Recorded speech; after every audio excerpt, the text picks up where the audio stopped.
Hola, ¿qué tal amigos? Gracias por acompañarme en una emisión más del Chapucero Today. El presidente López Obrador ya se hartó de la actitud en el Poder Judicial a los diferentes niveles, tanto desde la Suprema Corte como a los jueces que siguen entregando amparo, siguen protegiendo a los intereses políticos, a los intereses económicos y también siguen sacando de la cárcel a los malos de Malolandia. Incluso ante esta situación, ya él avala una serie de denuncias y procesos legales en contra de algunos de estos jueces y lo que también ha trascendido es que la Unidad de Inteligencia Financiera estaría ya avanzando en las investigaciones en contra de uno de los ministros de la Corte, uno de estos ministros que votaron en contra de la Sedena y de la Guardia Nacional. De esto vamos a platicar el día de hoy, cómo todas estas decisiones cada vez más cuestionables y que generan cada vez más indignación a diferentes niveles, ahora pueden tener consecuencias legales. Y esta es una demanda ciudadana. Así que les invito a que me acompañen durante los próximos minutos. Si les gusta el video, les invito a que se suscriban al canal y también les agradezco mucho ese like. Y bueno, vamos a iniciar. Vamos a arrancar con este caso que es bastante emblemático de lo que está sucediendo en el Poder Judicial y es algo que también el gobernador de Veracruz ha estado impulsando en los medios y lo cual también ha generado que la gente también esté más informada de lo que hacen los jueces. Y es que uno en lo particular, que es este señor José Gregorio Loranca, se denunció el día de hoy, sería denunciado por dar amparos en la construcción de la Torre Centro, que es una torre, ¿no?, de varios pisos, que se está construyendo en el centro histórico de la ciudad de Veracruz. Y lo que ha cuestionado el gobernador es que esta obra, que no tiene los permisos necesarios, es algo similar al cártel inmobiliario y que ha querido ser frenada por el gobierno del estado por no tener estos permisos y por poner en riesgo a los trabajadores y a quienes están en los alrededores, porque todavía no se termina de construir. Bueno, él quiere detener la construcción y el juez termina amparándolos. Ahora, el tema importante en todo esto es que no es la única decisión cuestionable, porque da un amparo cuando la construcción no tiene los permisos y siguen construyendo la obra gracias a este amparo, sino que también se ha sumado a la liberación de personajes implicados también en feminicidios, que pues está ahí ante los ojos de todos. Incluso, y por si fuera poco, también fue el juez que liberó a uno de los porquis. El mismo juez, estamos hablando de la misma persona que sigue ahí enfrentando el gobernador. Vamos a ver qué es lo que denuncia justamente Cuitláhuac y las razones, y estas razones por las cuales ahora pues van a denunciar a este juez, un juez federal. Eso hay que también tenerlo claro. Decirle que vamos a proceder con la denuncia contra el juez José Arquímedes Gregorio Loranca Luna, en virtud de que consideramos ha actuado de manera indebida.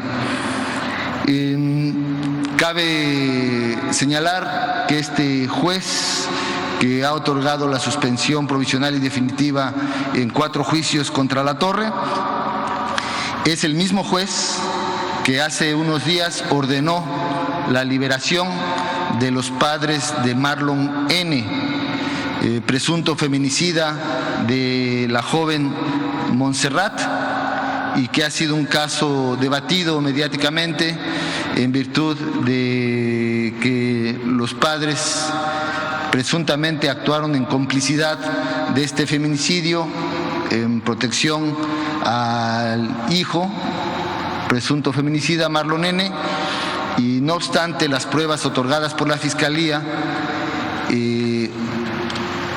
obligó al juez de control se repitiera la audiencia, pero le instruyó que la resolución tiene que ser la liberación, lo cual también consideramos es un exceso de parte de este mismo juez. Pero por si fuera poco, y aquí la gente local de Veracruz lo deberá recordar muy bien, es el mismo juez que liberó a uno de los llamados porquis en el caso de abuso a una menor. Este juez, en estas 3 actuaciones, pensamos indebidas debe ser ya señalado, investigado por sus actuaciones por el Consejo de la Judicatura Federal.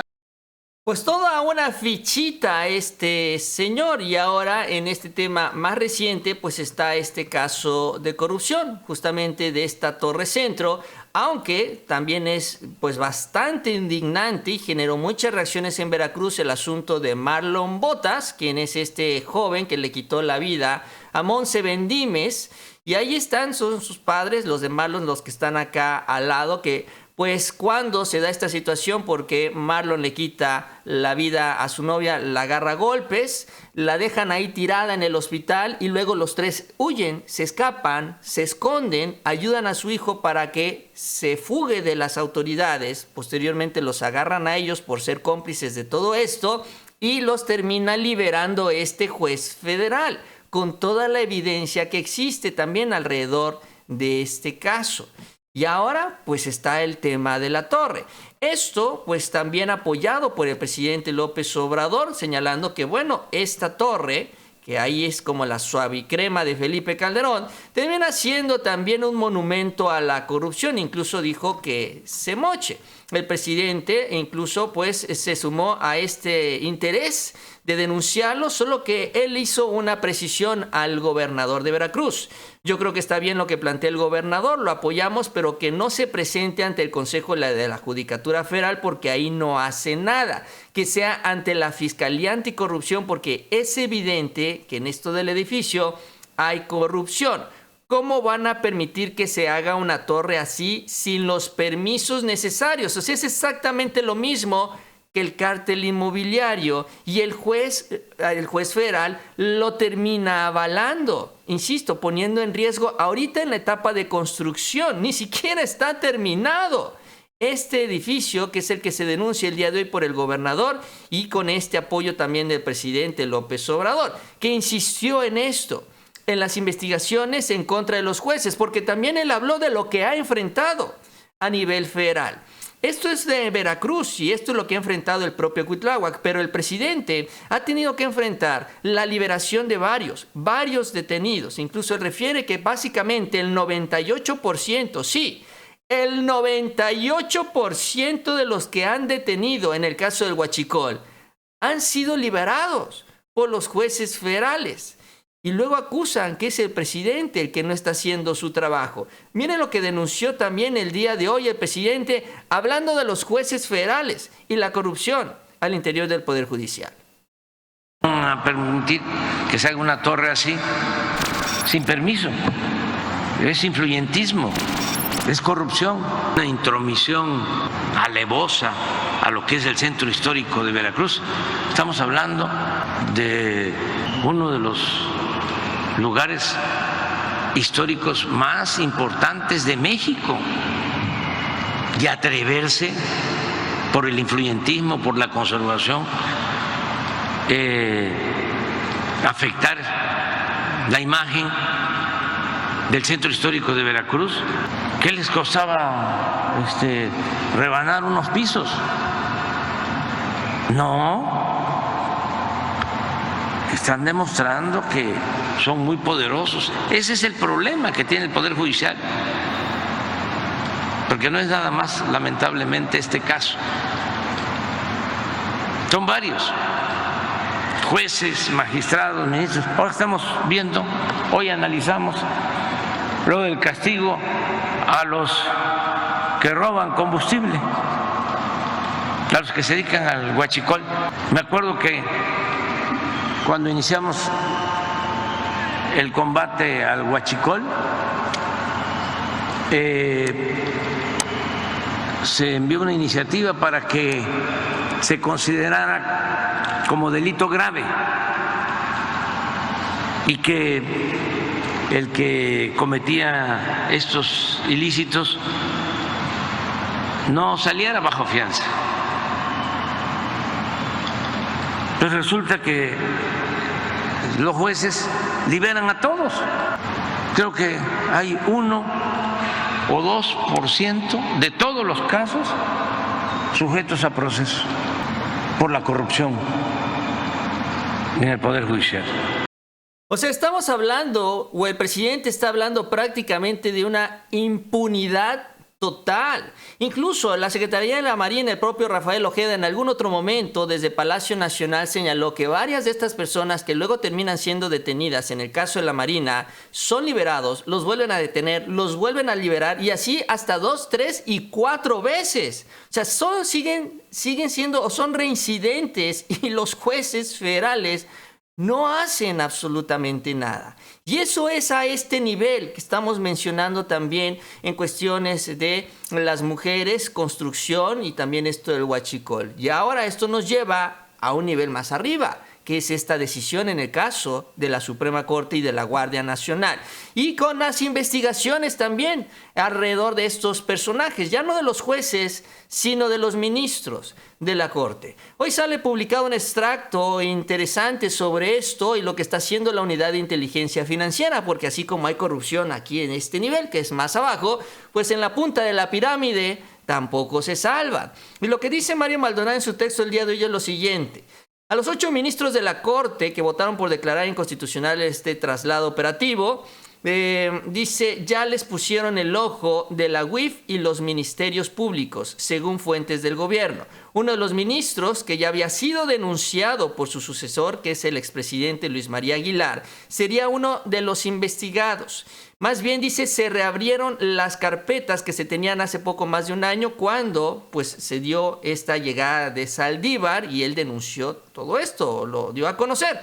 Ahora las denuncias son mayores a las de años pasados, aseguran las fuentes, y tienen que ver con su gestión como presidente de la Corte entre 2015 y 2018. Y las denuncias, dice, van desde actos de corrupción, adquisición de productos y servicios, obra pública sobre precio e incluso venta de exámenes para los concursos de los jueces federales. O sea, las cuotas y los cuates en el Poder Judicial.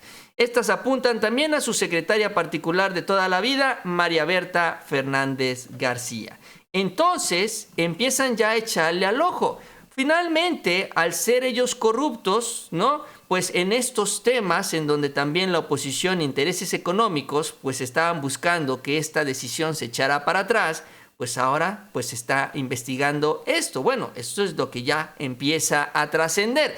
En el caso de Luis María Aguilar, hay que recordar, esto se denunció hace ya algunos meses, incluso hace poco más de un año, como lo señala en la columna, la corrupción del expresidente de la Corte, y particularmente centrada en una carpeta de investigación vinculada a obra pública en el Poder Judicial de la Federación, en donde Luis María Aguilar había recibido un presupuesto de 3,000 millones de pesos justamente para elaborar un plan maestro de acuerdo a la reforma penal que había sido aprobada unos meses antes. De acuerdo a esto, esta Dirección General de Inmuebles y Mantenimiento recibió este presupuesto de 3,118 millones, con lo cual realizó varias adquisiciones directas, en donde en particular se concentró en 4 empresas que se llevaron más de 700 millones de pesos. Lo interesante es esto, que se encontraron vínculos de estas 4 empresas con funcionarios del entonces dirigente o líder de la Suprema Corte, en donde estuvieron ahí vinculados con representantes y personal de estas empresas, entre ellos Francisco Javier Pérez Maqueda, Paola Graciela Silva Larios y Rodolfo Martínez Quintero. Ahora, de estos personajes vinculados a las empresas constructoras contratadas por el Poder Judicial de Luis María Aguilar, a este señor Javier Pérez Maqueda, hay que recordar, se le encontró en su vehículo 3,400,000 pesos, que ahí se dieron vuelta y justificaron que era parte del presupuesto y que se estaba aplicando y era para gastar en las obras y demás, porque el señor era el director general de Inmuebles y Mantenimiento del Poder Judicial.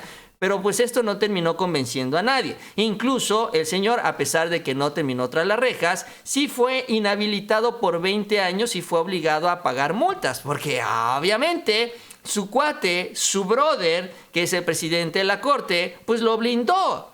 Lo blindó como ahorita está blindando la Torre, como blindó a los papás de Marlon Botas. Y finalmente como están blindando a los guachicoleros, pues cómo no van a blindar a sus cómplices al interior del Poder Judicial de la Federación. Y bueno, la otra persona, que es la que cita Maldonado, María Berta Fernández, ella ha estado siempre muy cercano a Luis María Aguilar, Ella era el brazo derecho cuando él era el presidente de la Corte. Todo pasaba a través de ella, las órdenes de arriba hacia abajo y también los comentarios y cuestiones de abajo hacia arriba. Ella era la intermediaria, era la vicepresidenta de la Corte, por eso también está metida también en todas estas investigaciones. Y ahora que ya no está en la presidencia, Luis María Aguilar la tiene con un sueldo de 770,000 pesos al mes sin realizar funciones, o sea, la tiene de aviadora. Incluso muchas versiones señalan que pues es una especie de pareja, pero bueno, esto ya es aparte. Pero ahí está esta situación que se da en el caso de Luis María Aguilar, que efectivamente se habló mucho de este tema. Vamos a ver si acá viene la fecha arriba. Sin embargo, no avanzó el 17 de febrero del 2022. O sea, tiene ya más de un año. No se avanzó en este tema y ahora, pues que sale todo esto y aparece la corrupción ahí en el Poder Judicial de la Federación, pues sí, yo creo que nunca se debió haber dejado a un lado. Ya está de regreso Alejandro Hertz. Ahora sí, hay que ir por este señor, terminar también de deslindar responsabilidades y dar con la corrupción que todavía está presente en el Poder Judicial de la Federación. A diferentes niveles, porque aquí tenemos que mencionar esto. Es por todos lados y Norma Piña simple y sencillamente se queda callada y dice, aquí todos vamos a actuar con independencia.